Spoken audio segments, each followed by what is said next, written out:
When we think of monsters on this channel, most of the time it's from a fictional, mythical, or legendary monster form like the Mummy, Wolfman, Dracula, or Frankenstein's monster. On this specific show, however, monster can take on a whole new meaning. I joke that half of these episodes will be about reportedly true possessions, and while that will probably hold fast, there's another type of monster we have discussed a few times. The guy that loosely inspired the Scream killings, Henry from Henry Portrait of a Serial Killer, and today's subject, Aileen Wuornos. The movie made about her is literally called Monster and put director Patty Jenkins and star Charlize Theron, at least in terms of her being seen as an A-list actor who can actually act, on the map. It's a straightforward telling of a murderer that of course adds nuance and even audience empathy to the cinematic version. It has the vaunted based on a true story moniker slapped onto it, but how accurate is the tale of the tape versus the real events? Be careful who you pick up hitchhiking as we find out what really happened to Monster.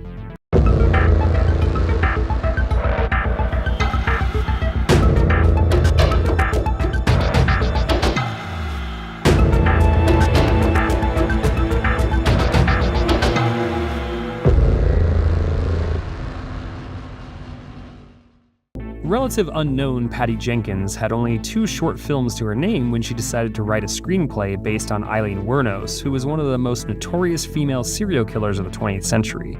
She wrote the script in only 7 weeks and then was on the hunt for who could play her characters. Even though the movie came out after Wuornos was executed, Jenkins was able to speak with her and was even given access to hundreds of letters. This was a huge get for the production and writing, as Wuornos was usually very uncooperative. To play this powerful character, Jenkins had a few options in mind. Reese Witherspoon made her intentions known that she wanted to play the role, but the decision came down to a fateful late-night movie that was playing when Jenkins woke up. Seeing Charlize Theron's performance in The Devil's Advocate sealed the deal for Jenkins, and Theron was taken aback, but very excited to play the part. She would even found Denver and Delilah Films to help produce the movie. This would pay off in spades, as the film was made for $1.5 million and brought back a whopping $64 million at the box office. Mix that in with rave reviews and Oscar gold for Charlize, and I'd say that was a great decision. While this movie is horrifying, Theron has other traditional horror movies to her name, like the previously mentioned Devil's Advocate, The Astronaut's Wife, and her first movie was one of those damned straight-to-video Children of the Corn sequels. Oh, and Prometheus. For the role of Wuornos' girlfriend and unwitting pawn, Kate Hudson was originally offered the role but turned it down. Christina Ricci was cast, and she had already done a good job shedding her child acting perception with movies like Buffalo 66, The Opposite of Sex, and Prozac Nation, but this movie showed her ability to act really well. It didn't garner the same awards as Theron, but Roger Ebert called it brilliant. Other horror movies under her belt include Sleepy Hollow, Bless the Child, Cursed, and Afterlife. Of course, she's also an icon as Wednesday Addams in her 2 live-action portrayals. The rest of the couch is no slouch either, with Bruce Dern, Lee Tergesen, Scott Wilson, and Pruitt Taylor Vince in smaller roles. Heck, we even get none other than Kane Hodder as an undercover agent. It was released on Christmas Eve in 2003, and as stated, killed it for audiences and critics alike. The movie opens with Aileen narrating about her early life and her dreams. On the screen, we see a far less positive portrayal of Eileen's troubled home and school life, followed by prostitution at a young age. It cuts to present-day Aileen, who has a few dollars in one hand and a loaded gun in the other, thinking of ending it all. She ends up in a gay club to get a beer and meets Selby Wall. She says she has a pressure washing business, but is visibly offended by Selby's companionship and makes her pay for the booze. They end up having a great time together and close the place down. Aileen has nowhere to go and ends up staying at Selby's house before she rushes out in the morning when Selby's family almost catches them. Aileen agrees to meet up with Selby at the Moonlight later that day. The movie's goal is to show just before Aileen went on her killing spree all the way up to her capture and incarceration, but it does have hints of what happened to her beforehand. Aileen was born in Michigan in 1956, but never met her father, who was put in jail for life and hung himself while in there. Aileen and her brother Keith were abandoned and left with their grandparents, who unfortunately were both alcoholics and had other problems as well. As early as the age of 11, she began trading sexual favors for food, money, and cigarettes, and even began having intimate relations with her own brother. Her own grandfather would also assault her in the same way, as well as beat her and eventually kick her out of the house after she became pregnant from a family friend.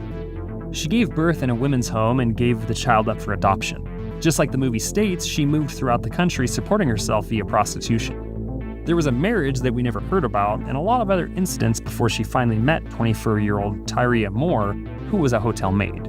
This is who is portrayed as Selby in the movie, but Moore was a very private person and didn't want anything to do with the movie. Aileen then heads to a storage unit that she's living out of and is fed by Thomas, who may be her only real friend besides Selby. The two meet up at a roller skating rink where Aileen tells Selby all about her prostitution and what men want. They skate together and eventually kiss, but someone staying with Selby sees them. Aileen turns some tricks to get money after promising Selby she would see her later, and eventually is picked up at 5:45 p.m. by one last John. His name is Vincent Corey, and instead of just sex, he violently assaults her. Selby waits for Aileen, who never comes, and Aileen is able to turn the tables and kill Vincent and take his car. This ends up being the first victim of her spree and completely changes the trajectory of her life. There's quite a bit in this section that is true to life. Wuornos did live out of a storage shelter for a little bit, but while it's only seen once in the movie, she actually stored some of her victims' items there before she sold them. Selling the belongings to a pawn shop and having her thumbprint taken played a huge part in her eventual capture. While Aileen was a habitual liar and it's hard to tell fact from fiction with her, it's entirely possible that her first victim, real name Richard Charles Mallory, did assault her as she says. He was convicted in the state of Maryland for a similar crime as Wuornos stated was happening to her. Aileen makes it back to Selby and apologizes for not meeting up sooner. Eventually the two leave together and live out of a hotel while dating. They go out spending money that Aileen made from her work as well as what she stole from the body of her first victim. The two are very much in love, and Aileen talks about the baby she had to give up and tries to get a real job from various companies who all turn her down as she has no experience. One man in particular shuts her down in a really rough way, which kind of sets her off. She lies to Selby about the experience and about having other opportunities lined up before she's picked up by a cop who makes her pay him back for letting her go in a very specific way. She sees a newspaper that shows a picture of the man she killed and that the police have no leads. Aileen tells Selby what she did because Selby thinks she's using her, and she says she's going to take care of them both. The two did stay in a hotel and spend money together all around Florida. It's unknown if Aileen actually attempted employment at the places she claimed because, as said, she was a pathological liar and much of her version of things could be hard to prove one way or the other. The police did find the body of the first victim and didn't really have any leads on who the murderer was early on. Aileen continues the work as a prostitute, but now in addition to money, she's made it her mission to kill these men and sees them all as violent monsters. Her second victim is Will, followed by a few more. She and Selby go out to a restaurant, but they have an incident there. Selby, who feels very isolated and always worrying about Aileen when she goes out, decides to go out herself and makes a group of friends at the gay club from the first part of the movie. Aileen is worried at home and is upset that Selby took a car that could be identified, but calms down and tries to understand. They go to a carnival where Selby hangs out with her friends and mostly ignores Aileen until they ride the Ferris wheel together. The next day, while Selby is driving, the car crashes and two elderly witnesses see the pair run off.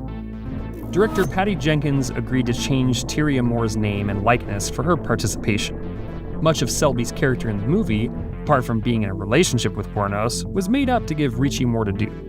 The two did have incidents like the restaurant scene, but Moore was a bit of a recluse and didn't make friends easily. The car being crashed and the two being identified by eyewitnesses is fairly accurate, with a woman named Rhonda Bailey seeing the two women abandon the car, a car owned by one of Aileen's victims, and giving a description to the police. Selby justifiably freaks out that the cops are coming for them, but Aileen convinces her that they are fine and continues to kill men that pick her up, including a retired cop. She has Selby convinced that the killings are self-defense and justified. Aileen goes back out and is picked up by a genuinely nice man who isn't looking for sex. Because Aileen is so self-convinced that all of these men are trying to assault her, she still kills him even when he begs not to. The police are in hot pursuit now after having a sketch and a general idea of who the two women are. Aileen sends Selby home on a bus to protect her and ends up getting taken into custody by two bounty hunters, one played by Kane Otter. Aileen confesses that she alone was involved in the murders, and during the trial, Selby testifies for the prosecution. The trial ends in a verdict of guilt and a sentence of death by lethal injection. Wuornos would end up killing 7 men, including a retired chief of police, similar to that in the film. She is also arrested in a biker bar in real life, similar to what is seen on screen, and Moore was also brought in to testify so she could save her own name. Wuornos says she was okay with Moore's seeming betrayal, as she truly believed that what they had was love.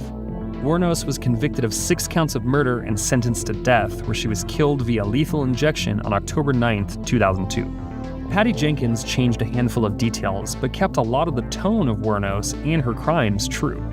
Who she was, what she did, and how her life ended were all captured faithfully, and Theron more than earned her Oscar for her brilliant and dour portrayal of a serial killer. The movie is a must-watch and one of the great depictions of a famous killer ever filmed. Watch the movie and then check out any of the multitude of books and documentaries on the true Florida monster.